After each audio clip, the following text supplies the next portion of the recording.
Voir les Alpes, an exhibition set up in April 2006 at the Musée Gruyérien in Bleue, Switzerland, using the pioneering life of an English couple in Lausanne to highlight aspects of the tourist gold rush towards winter sports in the Alps. The flamboyant life of the couple and the many beautiful watercolors painted by Ernest Agard Evans serve as props and the backdrop to the exhibition. Jean and Ernest Agard Evans were a couple who had the ability to see the shape of things to come and were ever curious of novelties. They lived together in the late 19th and early 20th century, a period when the modern age of communication and extensive travel was flexing its wings, and things were already developing fast. It was a thrilling time. In spite of their Scottish and British backgrounds, they were true Europeans at heart. They were also totally addicted to the Alps, which they explored and climbed extensively.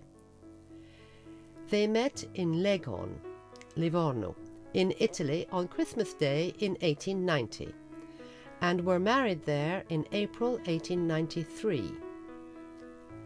Jean generally spent her holidays with her family in Italy, and Leghorn was one of their favourite places. Otherwise, the family lived in Zurich, where Jean's brother was following a course at the Polytechnicum. It was, initially, her mother's idea to uproot her young family from their native Scotland and settle in Zurich, where she felt it was important to provide a home for her eldest son during his studies.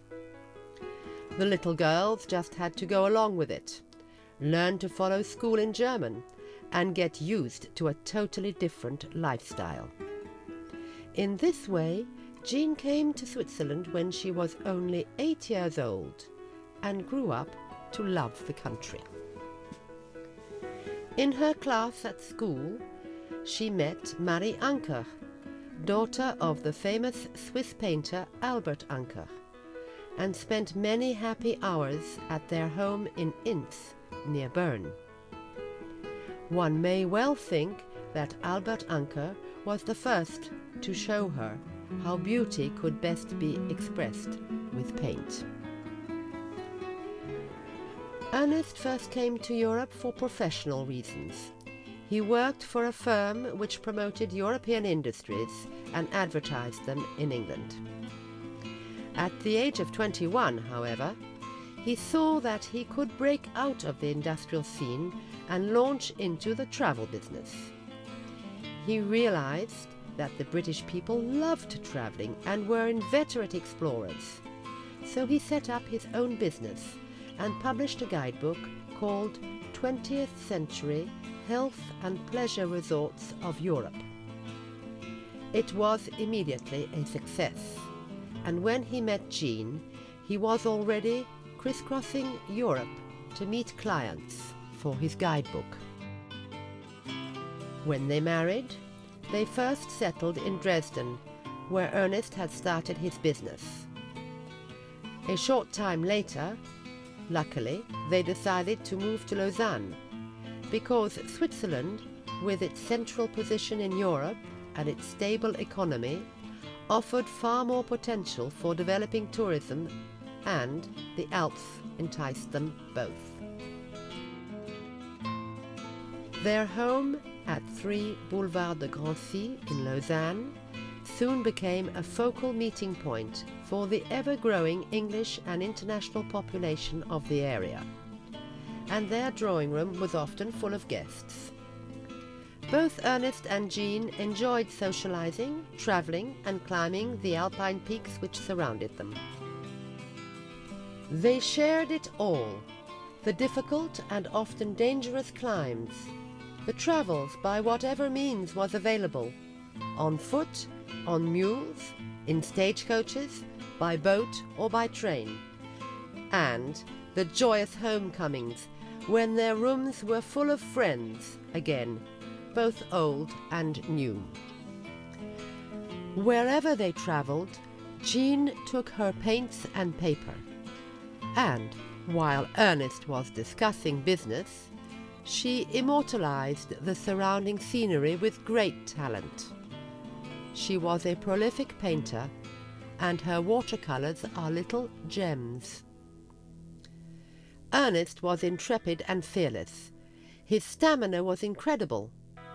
There was scarcely an alpine peak over 4,000 meters which he had not notched up on his alpenstock. He climbed Mont Blanc at least 5 times and set a record which remains unbroken to this day. 12 hours on foot from Chamonix to the top, crossing the glacier at night with lanterns. Jean also notched up peaks on her alpenstock, but more modestly. Her first 4,000 was the Finsteraarhorn in the Bernese Oberland, and she wrote a very touching account of this endeavour. Photographs portray ladies climbing at the time in long skirts. Jean did this too, but wherever possible, she had a good pair of trousers on underneath her skirt. Once she had left the village, she removed the skirt and continued the climb in trousers. On the way back, the skirt was put on again in order to make a decent entry into the village. Ernest also tried the very first hot air balloons, setting off from Boulogne, aiming to cross the channel, but finishing in a heap just a little bit further along the coast. No damage, luckily. Jean and Ernest spent many holidays in Norway, where, among other things, they first saw people skiing. They tried it too, and were won over. So they brought a few pairs back to Switzerland and introduced this novel sport to Mr. Seiler, one of their clients who ran a hotel in Zermatt. It was just the right time. Skiing very soon became one of the most popular sports in the Alps, and certainly greatly contributed to promoting tourism. From their offices in their home in Lausanne, the guidebooks were published year after year, enticing an ever-increasing flow of tourists from England and even from America. At the turn of the 20th century, and right up to the onset of the First World War, they fulfilled their goal of promoting the Alps. Hotel owners greeted them gleefully. Everyone wanted a space in their book. However, Jean and Ernest were exacting. They only advertised hotels which met their high standards of welcome, comfort, leisure programs, food and hygiene. Not every hotel came up to scratch. In this way, they also contributed to improving the overall infrastructure of alpine hotels. This was also the times when trains came to their own. Railways began crossing Europe to bring the tourist to their chosen destinations. The Simplon rail tunnel was opened in 1906, just 100 years ago, linking the north to the south through the Alps, and smaller trains, cog railways and funiculars carried people into the heart of the Alps, to Zermatt, Châteaudet, Gstaad, Grindelwald, Mürren, and even to the top of the Rigi. Magnificent hotels, like spectacular palaces, sprouted on the slopes and were filled with happy holiday crowds, complete with trunks full of finery for partying in luxury in these glorious surroundings. The guidebook provided detailed timetables and itineraries, as well as descriptions of the entertainment offered in the hotels. In 1912, Switzerland alone boasted no less than 12,640 registered hotels and inns, offering accommodation for 384,744 guests. People were flocking to the Alps. These were heady days indeed. The outbreak of the First World War brought all this happy activity to an abrupt end. The cheerful holidaymakers left the Alps in droves in August 1914. Jolted and frightened, everyone went home in a hurry, with many people leaving unpaid debts. The great hotels of the Alps were silent, spectacularly alone on their slopes, buffeted by snow and wind. Many of them have never truly regained the glitter and glamour of that magnificent period. When the war was declared, Jean and Ernest, along with many others, didn't quite perceive the impact of it at first. They were sure it couldn't last. And after helping streams of people stranded in Lausanne on their flight homewards, Jean drew up a map of their vision of post-war Europe, the United States of Europe in 1915. They sold dozens of hand-drawn copies of this map for 50 cents in favor of the Red Cross. Events, however, took over. The war went on for 4 interminable years, and the guidebook was no longer called for. The Agard Evanses were no longer in business. They stayed on in Lausanne, however. It was their home, in a neutral country, and it became a refuge for many. Ernest took to gardening. He produced vegetables for the entire English community still in Lausanne.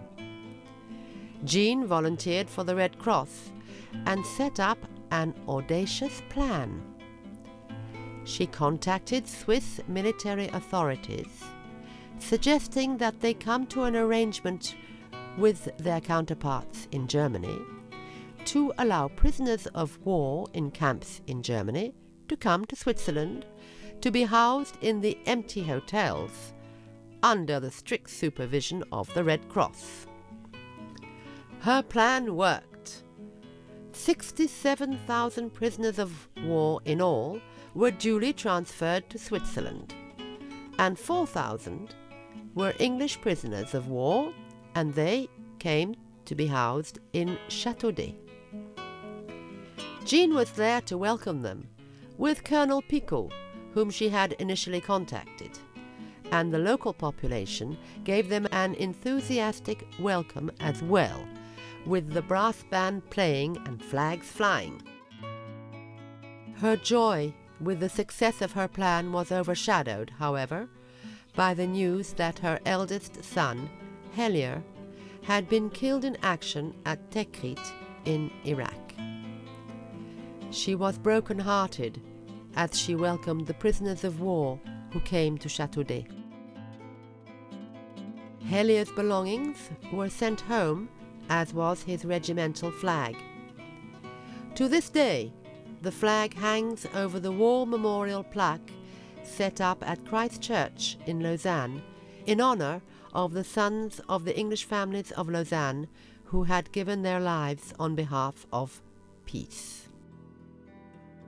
Peace, of a sort, came in 1918. Ernest and Jean decided to get their business going again. A peace edition was published, and business trickled back. But the fire had gone out of Ernest. He died, defeated by events, in 1924. Jean stayed on in Lausanne and picked the business up. She kept it going with the part-time help of her second son, Archie, and other collaborators like Evans, until the onset of the Second World War. She also provided a home for her brother's daughter, Dawn, who was her constant companion during those years. Number 3 Boulevard de Grancy remained a happy, graceful home from home until she died in 1956. Throughout her life she continued painting her watercolors. She painted what she saw.